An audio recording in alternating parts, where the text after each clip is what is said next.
वाणी श्री गुरु अमरदास जी महाराज। राग पैरव महला तीजा। राम नाम जगत निस्तारा, भवजल पार उतारण हारा। यह है तीसरी पातशाही श्री गुरु अमरदास जी महाराज की वाणी है।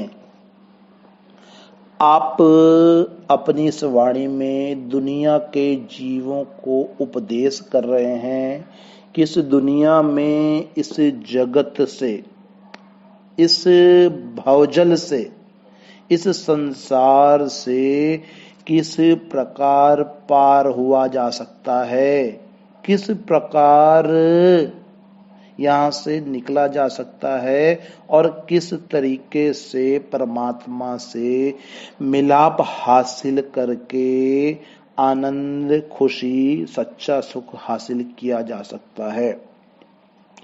अपनी इस कड़ी में गुरु साहिब फरमाते हैं कि हे भाई, परमात्मा का नाम दुनिया का उद्धार करता है, जीवों को संसार समुद्र से पार लगाने की ताकत उस परमात्मा में, उसके नाम में ही है। उसका नाम ही भवजल पार उतारण हारा हो सकता है। अब एक बात की ओर हम सभी को ये ध्यान देना चाहिए कि संत महात्मा जब भी अपनी कोई वाणी रखते हैं तो उसमें हमारे भले की ही बात क्यों रखते हैं? क्यों हमेशा हमें दुखों से दूर ले जाकर, दुखों से निकाल कर सुख की ओर ले जाने की बात क्यों करते हैं? और क्यों हमेशा हर इंसान खुद ये सोचता है कि वो दुखों से निकल जाए? क्यों इंसान ये चाहता है क्यों दुखों से दूर हो जाए और सुख मिले? सुख की ओर ही उसका असल झुकाव हमेशा क्यों रहता है? इसके पीछे क्या कारण है? कोई ये क्यों नहीं चाहता कि वो दुखी ही रहे, जैसा है वैसा ही पड़ा रहे? हर कोई सुख क्यों चाहता है? इस बात के पीछे भी एक कारण है, एक रीजन है। देखिए, संत महात्मा समझाते हैं कि जो ये इंसान है यह परमात्मा की संतान है, परमात्मा का अंश है। ईश्वर अंश, जीव अविनाशी। वह परमात्मा का ही अंश है ये ईश्वर। और वह परमात्मा क्या है? वह परमात्मा परम सुख का धाम है। उस परमात्मा में, उस प्रेम के समुद्र में केवल और केवल सुख ही सुख है। वहां दुख का नामो निशान नहीं है। और क्योंकि यह जीव, यह इंसान उस परमात्मा का अंश है, ईश्वर का जीव है, ये उसी की संतान है, वो ही इसका परम पिता परमेश्वर है। तो क्योंकि ये उसके साथ शुरू से था और इसे शुरू से ही सुख की आदत पड़ी हुई है, ये शुरू से ही सुख के धाम, सुख के समुद्र में ही रहा हुआ है, इसलिए इसे सुख की आदत पड़ी हुई है। सुख ढूंढना इसका मूलभूत गुण है और इसी गुण के कारण ये हमेशा सुख की ही तलाश में लगा रहता है। ये हमेशा सच्चा सुख ढूंढने के चक्कर में ही पड़ा रहता है और दुखों से बचना चाहता है। दुखों से बचने के लिए इंसान अपने स्तर पर, अपने लेवल पर बड़े उपाय करता है। अब साधारण सी बात है कि इस दुनिया में जब इसे मौसम की गर्मी होती है, संसार की गर्मी होती है, उस गर्मी से, उस दुख से बचने के लिए देखिए हम कितने उपाय करते हैं। कूलर लगाते हैं, एसी लगाते हैं, वातावरण को अपने अनुकूल रखने की कोशिश करते हैं। कई लोग तो पहाड़ों पर, ठंडी ठंडी जगहों पर, ठंडे मौसम वाले देशों में, क्षेत्रों में जाते हैं। गर्मी जब इस इंसान को गर्मी के मौसम में बहुत लगती है तो चंदन का लेप भी लगाते हैं। मतलब कि गर्मी से, गर्मी के दुखों से बचने के लिए तरह तरह के उपाय करते हैं।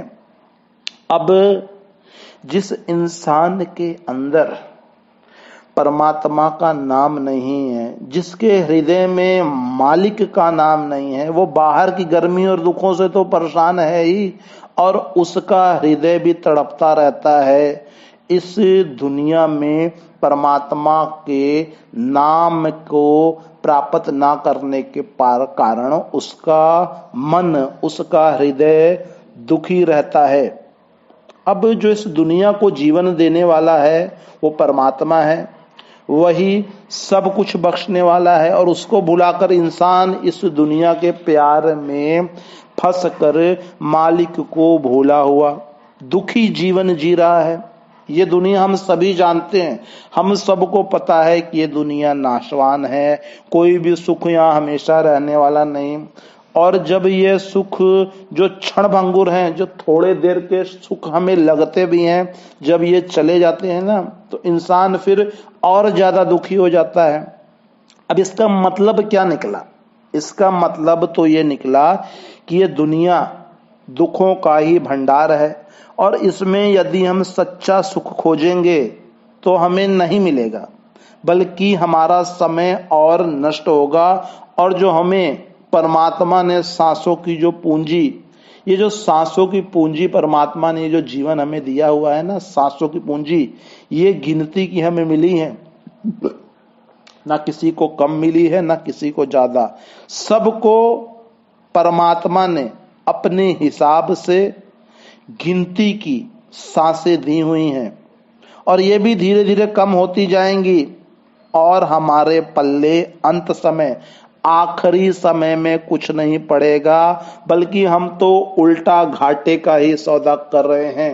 ये जो श्वासों की पूंजी है, इसे गवाकर बाहर दुनियावी काम धंधों विषय विकारों में उलझे हुए हैं, और वो जो सच्चा नाम का सौदा जिसे करने के लिए परमात्मा ने हमें संसार में भेजा, ये इंसान का जामा दिया, उसे हम भूले बैठे हैं और दुख में ही फंस गए हैं। अब दुख क्या है, इस बात को थोड़ा अच्छे तरीके से समझें। आइए इस पर विचार करते हैं कि इंसान जब इस दुनिया में आता है तो सबसे पहले मां के गर्भ में आता है। जब इसका गर्भ का वक्त खत्म होने को समय आया तो इसे बाहर आना है। अब अंदर तो नहीं रहना, अंदर इसे सब कुछ पता होता है। जब बाहर आया सब कुछ भूल गया, यानी माया ने सब कुछ भुला दिया। जो कुछ भी ये गर्भ में सोचता है उसके मुताबिक ये बाहर आकर कर्म करता है और दुख सुख भोगता है। गर्भ में ये उल्टा लटका हुआ होता है, वहां दिन रात पुकार करता है कि हे मालिक मुझ पर दया कर, कृपा कर, मुझे इससे निकाल। अगर तू मुझे बाहर निकाले तो मैं श्वास श्वास तेरा नाम जपूंगा, तेरी भक्ति करूंगा। मालिक से बड़े प्रकार की अनुनय विनय यह करता है, लेकिन बाहर आकर माया के प्रभाव से सब कुछ भूल जाता है। इसे जन्म लेते ही दुख भोगना पड़ा, क्योंकि यह संसार दुखों का घर है। अब अगर आप इंद्रियों के भोगों को सुख समझो तो फिर आपकी मर्जी, वरना उनका नतीजा भी क्या है, रोग दुख और नरक। अगर आप शराब पी लो और नशे की मस्ती को क्षणिक सुख कहो तो आपकी मर्जी, मगर जब नशा उतरा तो फिर दुख, पहले से भी ज्यादा दुख। जब ये दुनिया में आया तो इसके दुख आने शुरू हो गए। कौन कौन से दुख, यह ध्यान पूर्वक एकाग्र चित्त होकर समझे।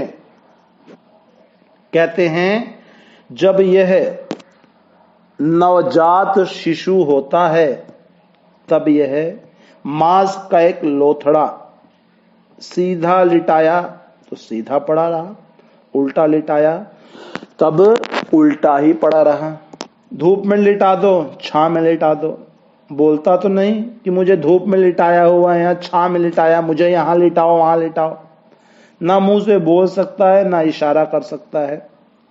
अब यह दुख नहीं तो और क्या, सर्दी लगती है, गर्मी लगती है, मच्छर काटते हैं, प्यास लगती है, बोल नहीं सकता, भूख लगी है, बोल नहीं सकता, ज्यादा दुख हुआ तो रो पड़ेगा।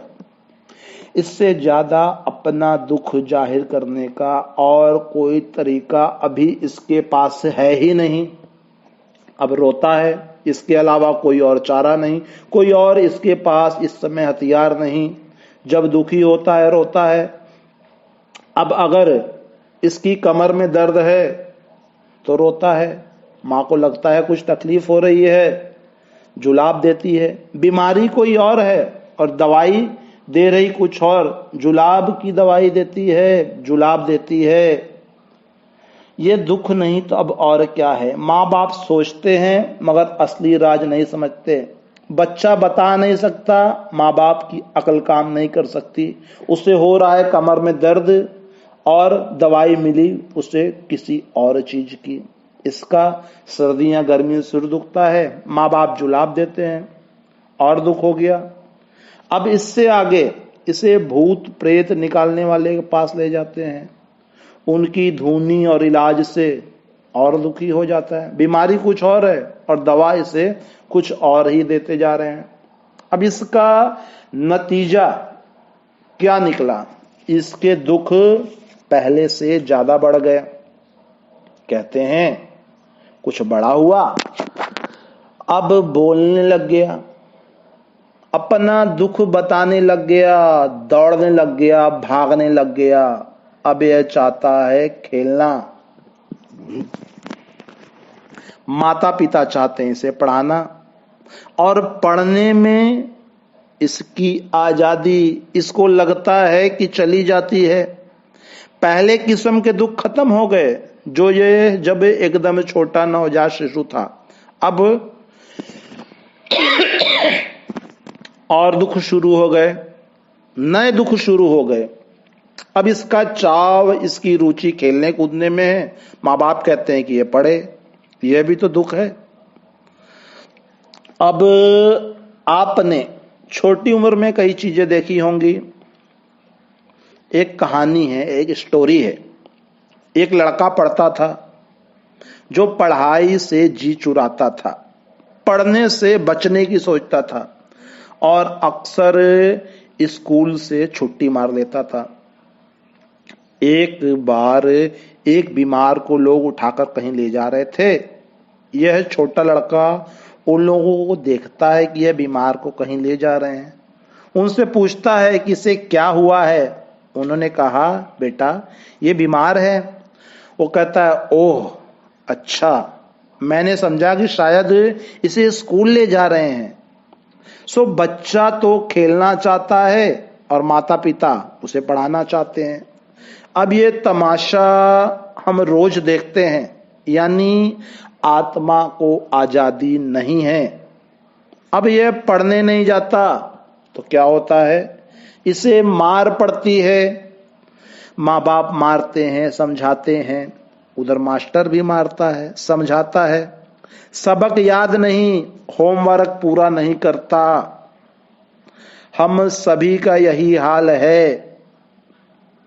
जब स्कूल पढ़ने जाने वाले बच्चे को सबक याद नहीं होने पर, होमवर्क पूरा ना होने पर मार पड़ती है, दुख मिलता है, तो सोच लें हमारा क्या हाल होगा यदि हम अपना होमवर्क जो परमात्मा ने हमें दिया है उसे सही ढंग से नहीं करेंगे। सोचें। अब कई बार देखा है कि स्कूल जाने के लड़के को भेजा है और वो कहता है, बहाने कई बार बनाता है, आंखें दुखती हैं, पेट में दर्द है या कोई और बीमारी है। सो लड़कों में, कुछ बच्चों में कई बार स्कूल जाने का मन नहीं होता, वो बहाना बनाते हैं।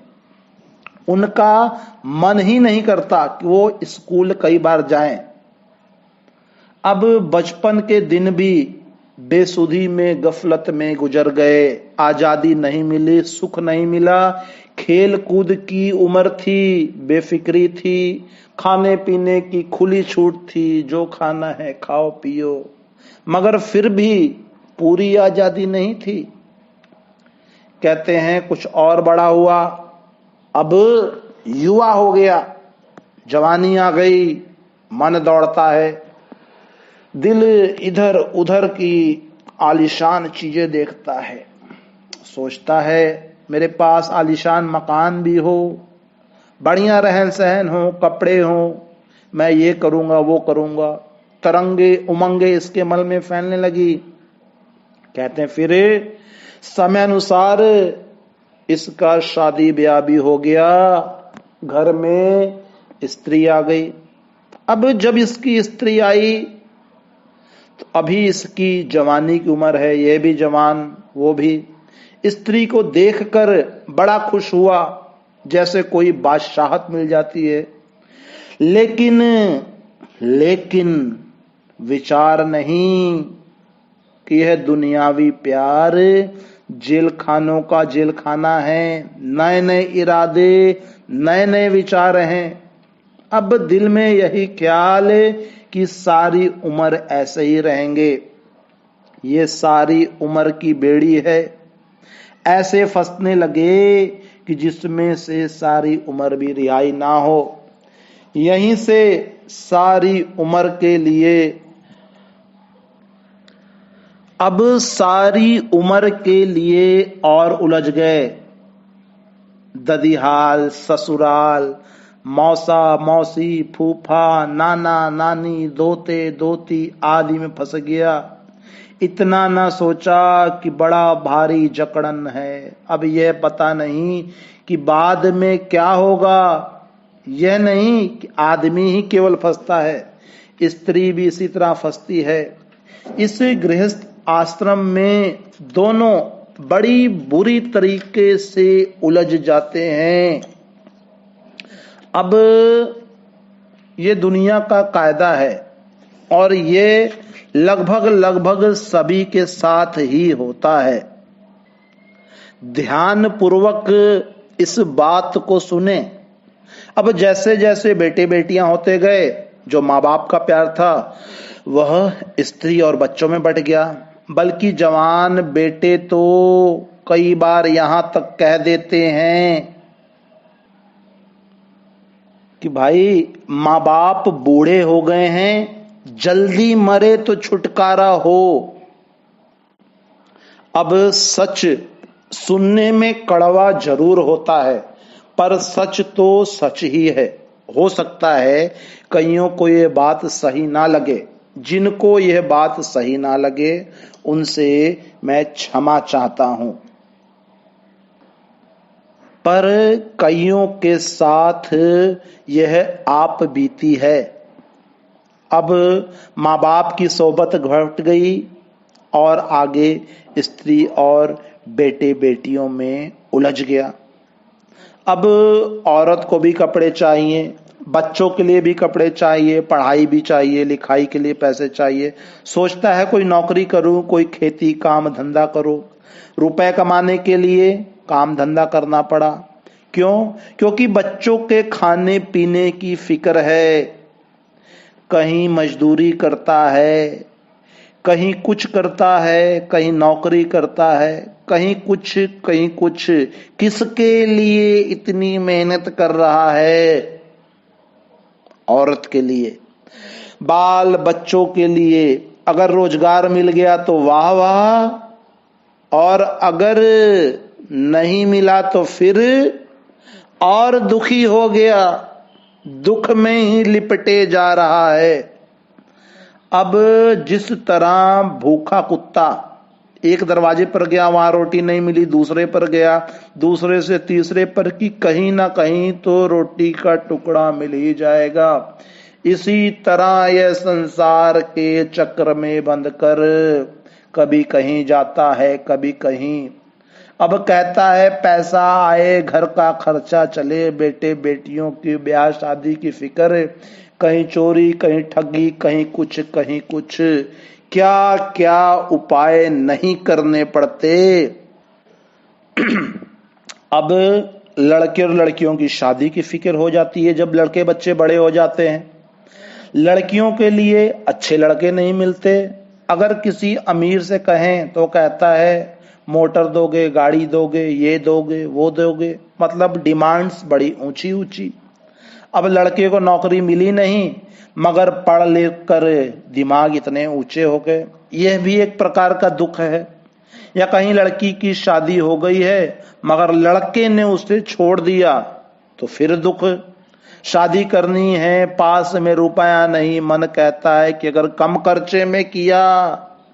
मन देखिए भरमाता है, दुखों में फंसाता है कि अगर कम खर्चे में शादी की तो बिरादरी वाले क्या कहेंगे। ब्याह शादियों में बड़े बड़े खर्च होते हैं। अब तो बिरादरी ने कई जगह कुछ लोगों ने कुछ खर्चे कम कर दिए हैं, मगर कई लोग फिर भी बड़े बड़े खर्चे करते हैं। अब देखें, खर्चा किया, बड़ा बढ़िया शादी ब्याह किया, अब अगर कोई आदमी मरा तो समझ लो फिर उसके मरने पर भी सांसारिक रीति रिवाज कर्म कांड करने पड़ते हैं। मतलब शादी ब्याह किया तो भी खर्चा, और कोई मर गया तो भी खर्चा, सिर पर बोझ और बढ़ गया। अब आगे बेटे पोते दोते दोतियां पड़पोते ये सभी का बाबा बन गया। अब ये दादा से आगे बाबा है। सभी आकर इससे पूछते हैं। अब परिवार में कभी कोई बीमार रहता है, कभी कुछ, सबकी फिक्र इसने अपने सर पर ले ली। अगर कोई बीमार है तो इससे फिक्र उसकी लग गई, मानो इसने सभी के बोझों का संदूक बनाकर अपने सर पर उठा लिया है। रात को इसी चक्कर में से नींद नहीं आती, इधर उधर इन्हीं के चक्करों में दिन रात सोचता रहता है, परमात्मा को भूला बैठा है। अब फंस गया तो फिर तड़पना कैसा तड़पना। कहते हैं यह सुख लेने के लिए मनुष्य जन्म में आया, सुख के लिए गृहस्थ आश्रम में दाखिल हुआ। तलाश देखें, तलाश इसे वही है। किस चीज की तलाश? सुख की, क्योंकि यह परमात्मा का अंश है, ईश्वर अंश, जीव अविनाशी। यह सुख लेने के लिए इधर उधर भटकता है। गृहस्थ आश्रम में दाखिल हुआ मगर सुख न मिला, उल्टा उसमें और उलझ गया, सुखों के बजाय दुख में फंस गया। हर तरफ से ये फंसता ही जा रहा है। फंसा क्यों? परमात्मा को भूलने के कारण। अब देखें, जब बारिश होती है ना तो मौसम थोड़ा ठंडा सुहावना हो जाता है, थोड़ा बढ़िया मौसम हो जाता है। अब जब सुंदर सुंदर घटाएं चढ़ती हैं, पशु पक्षी इधर उधर विचरण करते हैं, मोर और पपीहे बोलते हैं, इस सुहावने मौसम सुखदाई वातावरण का भी इस पर कोई असर नहीं होता। यह तो परिवार की घटाओं दुखों में फंसकर दुखी हो रहा है। कहीं लड़ाई हो गई, मुकदमा आ बना, कहीं लड़का फंस गया, कोई लड़का लड़की मर गए।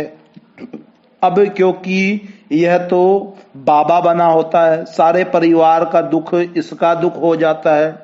पुत्र परदेश में गए हैं तो दुखी है, बहू दुखी है तो दुखी है, खुद बीमार है, अपनी बीमारी का इसका इलाज नहीं हो रहा, इसको लाइलाज बीमारी लग गई है, इतने दुख हैं। मतलब कि हर प्रकार से दुखी होकर कई किस्म के दुख सहता है। अब चारों ओर से घटाओं ने दुखों ने इसको घेर लिया, कुछ शरीर के, कुछ लड़के लड़कियों के, मतलब कई तरह के दुख हैं। अब कहता है कि जी मेरी अक्ल काम नहीं करती, चिंता में डूबा रहता है, दुख में ही उलझा हुआ है, यानी दुखों की घटा आ गई, अब अक्ल बुद्धि काम नहीं करती। अब करे तो क्या करे? घोर अंधकार में न तो सूरज होता है न चंद्रमा। कहते हैं ज्ञान का सूरज और भक्ति का चंद्रमा भी नहीं है। अब ऐसे समय में कौन सी ये भक्ति करे? घना अंधकार इसके सामने छा गया। ना भजन रहा, ना सिमरन, ना सत्संग, ना ही कोई और काम काज ही रहा, मतलब कि कुछ भी नहीं रहा। अब जब यह इतना वृद्ध हो गया कि चल उठ फिर बैठ ही नहीं सकता, सत्संग में नहीं जा सकता, संतों की संगति नहीं कर सकता, कोई काम काज खुद कर नहीं सकता, तो फिर इसका मनुष्य जन्म तो बर्बाद ही हो गया। जब यह अब भक्ति ही नहीं कर सकता, इस अंत समय में इस शरीर ने भी जब इसका साथ छोड़ दिया, तो फिर इसका इंसान का जामा समझ लें बर्बाद हो गया। करोड़ों जन्म भोगने के बाद यह इंसान का जामा मिलता है। इसमें से रूह को सचखंड परमात्मा की भक्ति करके पहुंचना था, मुक्ति हासिल करनी थी, लेकिन ये दुनिया के चक्करों में इस कदर पड़ा, ऐसा घिर गया कि ना तो संतो सतगुरु की सोहबत की, ना कुछ भजन बंदगी की। अगर कर लेता तो लोक लाज के साथ परलोक भी सवारता। कहते हैं अब लोक भी गया और इसका परलोक भी गया। विषय विकारों और कई काम धंधों में फंसकर परमात्मा को भूल कर यह लोक गवा दिया। अगर यहां कुछ नहीं तो आगे परलोक में जाकर क्या लेगा। अब 80-90 साल से ऊपर की उम्र हो गई, एकदम बूढ़ा हो गया, हाथ पैर जलते नहीं, काम करते नहीं, शरीर ने जवाब दे दिया। घर वाले उसकी बात का जवाब तक नहीं देते कि बूढ़ा है, ऐसे ही दिन भर बकबक करता रहता है। अब इससे और दुखी हो गया, चाहता है कि अब जान निकल जाए, मगर वो भी नहीं निकलती। अगर शरीर चलता रहे तो भी कुछ सुख हो, पर यह शरीर भी काम नहीं करता। जो जो बुढ़ा होता गया तृष्णा बढ़ती गई, बेटों की फिक्र, पोतों की फिक्र, पड़पोतों की फिक्र। अक्सर देखा गया है कि लोग सांसारिक विषय विकारों में यदि पूर्ण रूप से लिप्त हो जाएं तो वो फिर दुखी ही रहते हैं। कहते हैं कि तृष्णाएं इसकी धीरे धीरे और बढ़ती जाती है, करने योग्य कुछ है नहीं, मगर सारे परिवार की फिक्र है कि ये हो जाए, वो हो जाए, वो हो जाए, वो हो जाए। बुढ़ापे में इसकी याददाश्त तक कायम नहीं रहती। कई बूढ़े आदमियों को देखा गया है कि रोटी तक खा चुके होते हैं। किसी ने पूछा कि रोटी खाई है, कहते हैं नहीं। अब उनकी तो बुद्धि ही काम नहीं करती, आंखों से पानी बहता है, सिर कांपता है, हाथ पैर तक कांपते हैं, लेकिन अभी भी बाल बच्चों का और दूसरे सामानों का ही ख्याल है। ये ख्याल छोड़ता ही नहीं। कहते हैं आंखों से पानी बहता है, नाक से पानी बहता है, मुंह से पानी टपकता है, कुछ करने लायक नहीं है। जहां बैठा है वहीं बैठा रहा, हिल डुल भी सही ढंग से नहीं हिल सकता, लेकिन फिर भी ध्यान इन्हीं दुनियावी चीजों में लगा रहता है। अब ये दुख नहीं तो फिर और क्या है।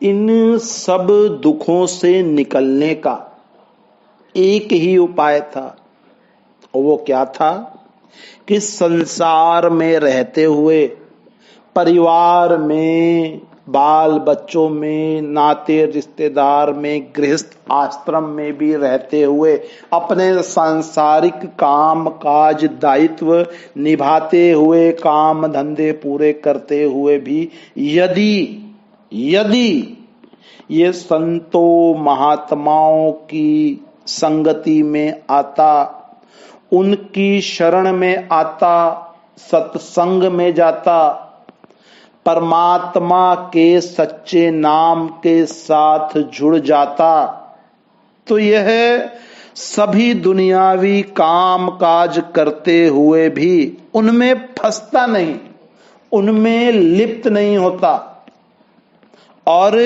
अंत समय में सुखी होकर यह अंत समय में सुखी होकर इस संसार से उस संसार परमात्मा के पास चला जाता। कहते हैं जो मक्खी शहद के किनारे आकर बैठ गई, उसने शहद भी खा लिया और शहद खाकर उड़ भी गई। लेकिन जो मक्खी शहद के बीच में आ गई, जो उसमें फंस गई, अब क्योंकि फंस गई तो शहद भी नहीं खा सकती और उड़ भी नहीं सकती, क्योंकि वह उसमें फंस गई। इसलिए सुखी होने के लिए, इस संसार के दुखों से निकलने के लिए उस परमात्मा के नाम से जुड़ना जरूरी है।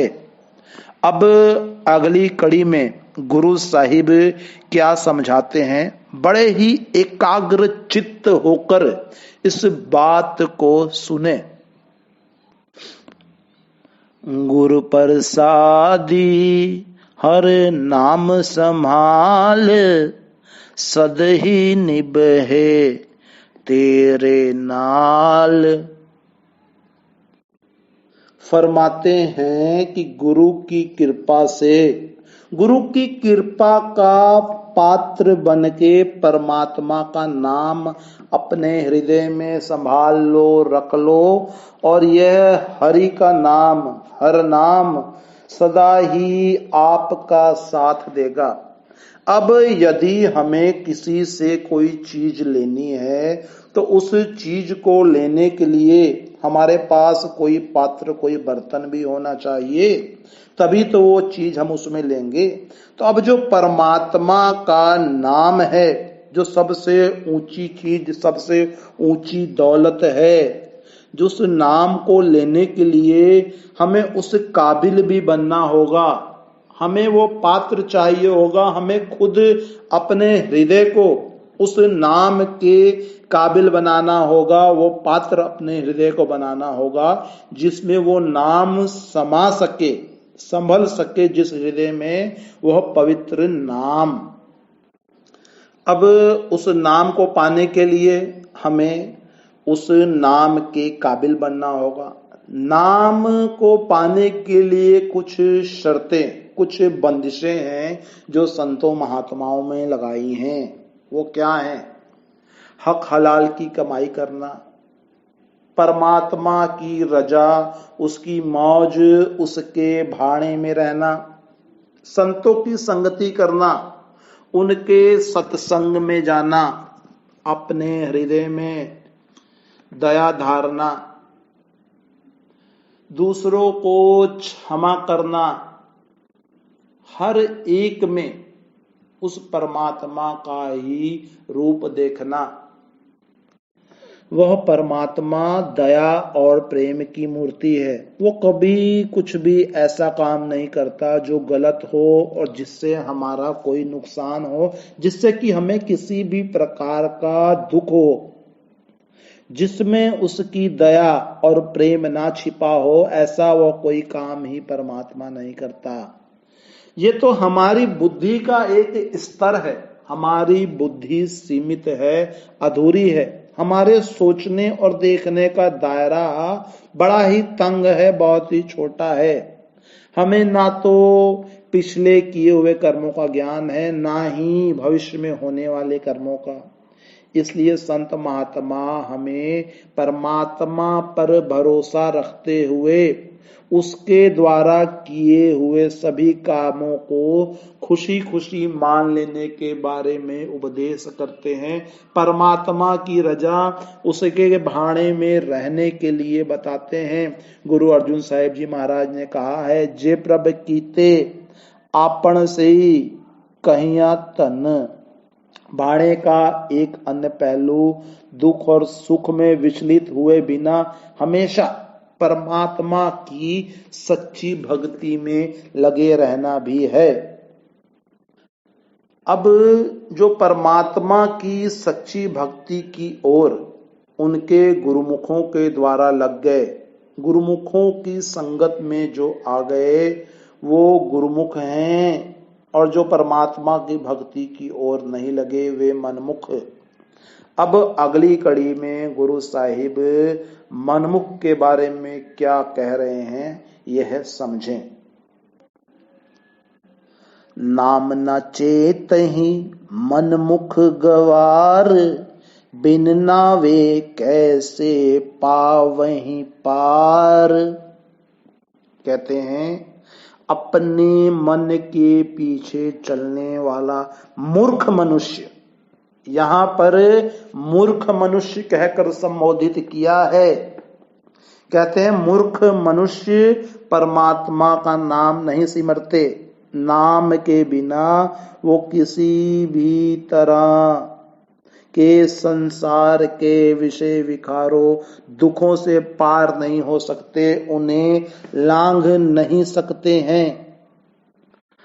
अब यहाँ पर गुरु साहिब ने मन के पीछे चलने वाले को, जिसका कि मन उसके वश में नहीं है, उसे मनमुख, गवार, मूर्ख कहकर संबोधित किया है। देखिए ये जो मन है ये भी कोई छोटी मोटी चीज नहीं, ये भी बड़ा शक्तिशाली है। इंसान को दुनिया में फंसाए रखता है, इधर उधर नचाता भगाता फिरता है। अब मन से बचने के लिए इसकी आदत को समझने की जरूरत है। मन विषय विकारों का आशिक है, रस का शौकीन है, स्वाद का चाहने वाला है। विषय विकारों के रस के स्वादों के कारण ही इधर उधर भागता दौड़ता फिरता है। ये कभी किसी का भी एक जगह टिक कर बैठता नहीं है। अब मन को वश में करने के लिए क्या करना है कि इसे ऐसा स्वाद देना है, इसे ऐसा रस देना है जिसे पीने के बाद ये सांसारिक स्वादों को, संसार के रसों को भूल जाए और उस ऊंचे और मीठे महारस में लगकर हमारे काबू में आ जाए। और वह ऊंचा रस क्या है जिसको पीकर कि यह मन जो इधर उधर दौड़ता भागता फिरता है वो हमारे काबू में आ जाएगा। वह ऊंचा स्वाद, ऊंचा रस है परमात्मा के नाम का रस। जब यह परमात्मा के नाम के साथ मन जुड़ जाएगा तो यह मन हमारे वश में, काबू में आ जाएगा। गुरु रामदास जी महाराज कहते हैं, नाम मिले मन तृप्तिये, बिन नामे धृग जीवास। जब यह मन उस नाम की लज्जत पा लेता है तो यह तृप्त हो जाता है। इसकी जन्मों जन्मांतरों की जो प्यास है, जो इसकी तृष्णाएं हैं वो शांत हो जाती हैं और यह हमारे वश में, काबू में आ जाता है। और जब यह मन वश और काबू में आ जाता है ना, तो यही मन जो पहले हमारा दुश्मन था वो काबू में, वश में आने के बाद हमारा दोस्त, हमारा मित्र, हमारा सेवक बन जाता है। और यह परमात्मा से मिलाप में हमारा बड़ा साथ देता है। यह मन हमारा जो कि आज तक परमात्मा और हमारे बीच में मिलने में बड़ी रुकावट थी, जब ये हमारा दोस्त बन जाता है, हमारे काबू में आ जाता है, तो अंतर में शब्द का रस चख लेने के बाद बड़े जोर से बार बार आत्मा को अंतर में शब्द की ओर खींचता है और हमारा मददगार, हमारा दोस्त बन जाता है। अब यह जो नाम है जिसकी इतनी महिमा है, यह नाम हमें कैसे मिलता है इसके बारे में गुरु साहिब अगली कड़ी में समझा रहे हैं। आपे दात करे दातार, देवण हार को जयकार।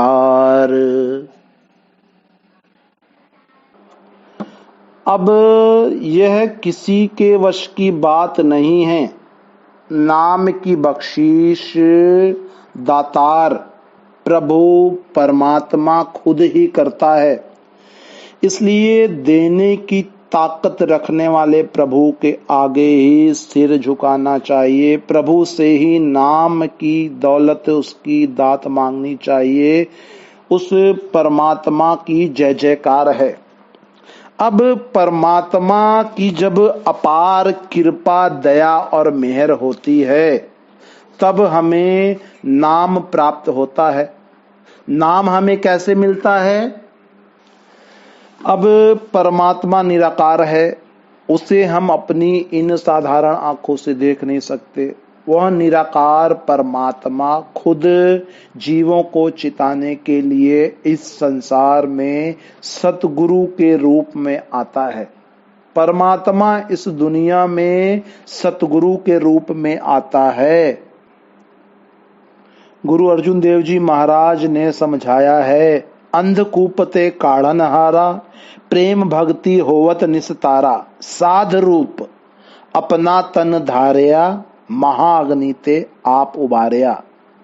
उस परमात्मा ने हम जीवों को इस संसार के दुखों से निकालने के लिए साधु का रूप अपनाया, शरीर का चोला धारण किया। किसके लिए? हम इंसानों के लिए, हम जीवों के लिए। और यही अनादिकाल से एक नियम, एक कानून चला आ रहा है कि जीव की मुक्ति जब भी होगी, जीव परमात्मा से जब भी मिलेगा, संत सतगुरु के जरिए, उनके द्वारा प्रदान किए गए नाम के जरिए ही मिलेगा। गुरु अर्जुन देव जी ने कहा है, गुरु तीरथ गुरु पार जात, गुरु मनसा पूरणहार, गुरु दाता हरि नाम दे, उधरे सब संसार। अनादिकाल से परमात्मा से मिलाप का एक ही साधन चला आ रहा है। वो साधन शब्द या नाम है, जिसकी प्राप्ति पूरे सतगुरु से होती है। जिसका गृह तिन दिया ताला, कुंजी गुरु सौ पाई, अनिक उपाव कर नहीं पावे, बिन सतगुरु शरणाई। तो वह जो अनमोल नाम है, जो परमात्मा की शक्ति है, वो नाम हमें संतों महात्माओं के सत्संग में, उनकी सोहबत में जाने पर, संतों महात्माओं की कृपा से ही वह पवित्र नाम प्राप्त होगा, जिस नाम के जरिए हमारा उद्धार होगा, हमारे सभी प्रकार के दुखों का नाश होगा और हम परमात्मा से मिलकर सच्ची भक्ति परमात्मा की करके, उससे मिलाप हासिल करके सदा के लिए सुखी हो सकेंगे। अब आखिर की कड़ियों में गुरु साहिब क्या समझा रहे हैं, यह सुने। नदर करे सतगुरु मिलाए, नानक हृदय नाम वसाए। कितनी ही ऊंची बात बता रहे हैं। कहते हैं, जिस इंसान पर परमात्मा खुद दया मेहर की निगाह करता है, जिसे खुद अपने साथ वह प्रभु परमेश्वर मिलाना चाहता है, उसको गुरु मिलता है और वह इंसान अपने हृदय में सतगुरु की कृपा से, उनके सत्संग से प्रभु का नाम बसाता है, प्रभु की भक्ति में जुड़ जाता है। जब हम अपनी आत्मा को परमात्मा के नाम के साथ जोड़ देते हैं, तो हमारे पूर्व जन्म के किए गए सभी कर्मों का नाश हो जाता है और धीरे धीरे शब्द या नाम के जरिए हमारी आत्मा जुड़कर परमात्मा में समा जाती है और ऐसी सहज अवस्था प्राप्त हो जाती है जो दुख और सुख से परे है। इसे सहजानंद प्राप्त हो जाता है। यह हमेशा के लिए सुखी हो जाता है। गुरु अर्जुन देव जी महाराज ने अपनी वाणी में साफ साफ बयान कर दिया है, मेरा गुरु परमेश्वर सुखदाई पार ब्रह्म का नाम दृढ़ाए अंते होत सखाई। अब जब संतों महात्माओं ने वाणी में स्पष्ट रूप से साफ साफ बता दिया कि नाम से जुड़ने पर हर प्रकार के दुखों का नाश हो जाता है और सच्चा सुख मिल जाता है, तो फिर हमें और क्या चाहिए? अब किस चीज की जरूरत है? महात्माओं ने जोर देकर एक ही बात कही, एक ही चीज समझाई, और वो क्या? कि समय के जीवित देहधारी संत सतगुरु की शरण में जाकर, उनके सत्संग में जाकर परमात्मा की सच्ची भक्ति में लग जाओ। उनके द्वारा प्रदान किए गए नाम के सिमरन द्वारा, भजन सिमरन के द्वारा ही हम परमात्मा से मिलाप हासिल कर सकते हैं। नाम के द्वारा ही हम सदा के लिए सुखी हो सकते हैं। तो हमें भी चाहिए कि हम आज की इस वाणी में जो गुरु साहिब ने हमें उपदेश किया है, उस उपदेश का फायदा उठाएं और परमात्मा से जुड़ जाएं। नित्य प्रति भजन सिमरन को अपना पूरा समय दे। राधा स्वामी।